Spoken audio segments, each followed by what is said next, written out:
You have a couple of different pieces of homework this week that will require you to read the first bit of the introduction in stories.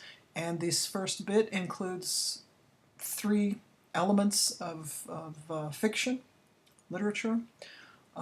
Point of view is one. The second one is, where did it go? Character.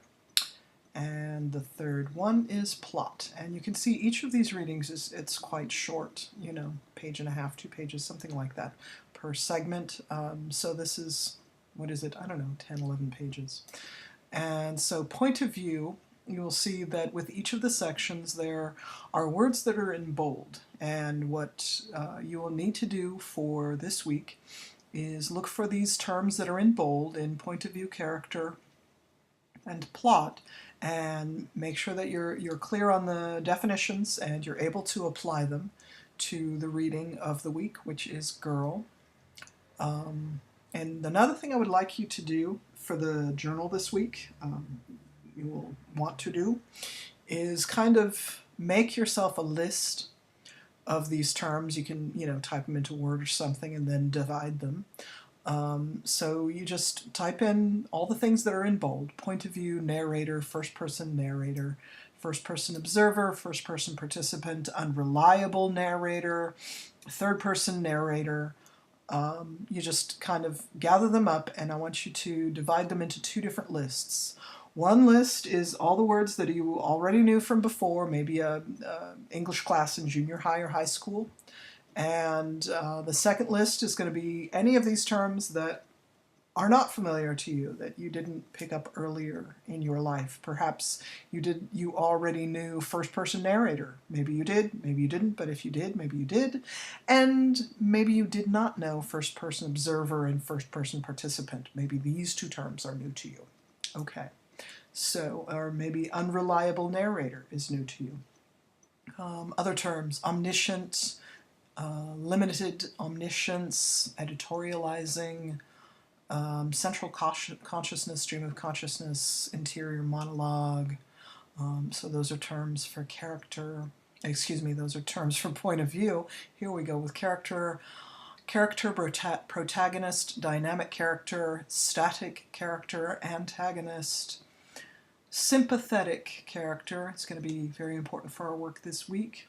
So those are your character terms from our book. And of course, plot. There are several plot terms you'll need to be acquainted with, not just for this week, but in the future. So plot, in medias res, which is of course Latin for in the middle of things, and is often the way that stories begin, especially modern stories. Flashback, equilibrium. Did I miss anything? Here we go. Complication and conflict, these are two different things. Complication is usually the first little snag in your protagonist's life. Your protagonist has goals and desires, maybe wants to survive the night, maybe wants to cross the street for a ham sandwich, maybe wants to climb Mount Everest, maybe wants to get a date for prom. It could be anything, right? But protagonists always want something. And of course, if they get it, we call it, in the tradition, the Greeks would call it, or the Elizabethans rather, would call it a comedy, just because he won, yay, or she did.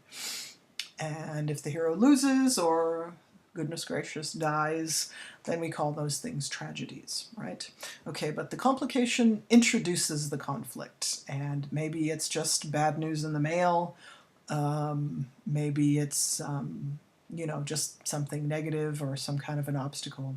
But a complication introduces a conflict, and as the conflict increases for the protagonist, that's what we call rising action. We may as well call it rising tension instead of rising action, because the action doesn't always rise. You don't always have car chases and bombs going off and, fisticuffs and whatnot. Rising tension is kind of what is happening. The climax is the moment of release, usually. If you are, in fact, watching, some kind of an action movie, And if you notice your body when you're sitting in the movie theater or at home in the dark with Netflix on or something, you may notice that you might be sitting tight in your chair, that you might be scooting forward a bit, that you might be bringing your knees up, that your shoulders might be clenching, that you might be staring hard at the screen. And then, whenever the hero does win or does die or lose and go back to whatever, that the climax has happened and your whole body just sort of relaxes quite suddenly. You might even sigh. Okay. And that's actually what Aristotle taught us, the way that a good plot is supposed to unfold. He called this moment of climax catharsis, which literally is a Greek medicinal term. It's a term from Greek medicine that means the release of a toxin or an infection. Maybe you've lanced some kind of infected area and the infection is coming out. So, catharsis. Anyway, many traditions fold into our modern concepts of plot structure. Here's another one, resolution or denouement. They mean the same thing. Denouement is the French word. It's what happens after the climax when the characters from Criminal Minds are sitting on the airplane flying home to Washington, D.C., and they're talking over something about what happened on the case. So the case has been resolved already. That's the denouement. Sitcoms, the denouement very often is happening on the couch in the living room, where the characters are gathering together and kind of going over what happened during the episode. So it's that last little resolution. Reversal of fortune is a term that very often applies to a Greek tragedy. Can happen in other kinds of stories, though, as well. Okay, what else do we have? Epiphanies. Okay, so that will do. And you can finish your reading of the introduction on, this is Roman numeral 22, XXII. All right, have a good week.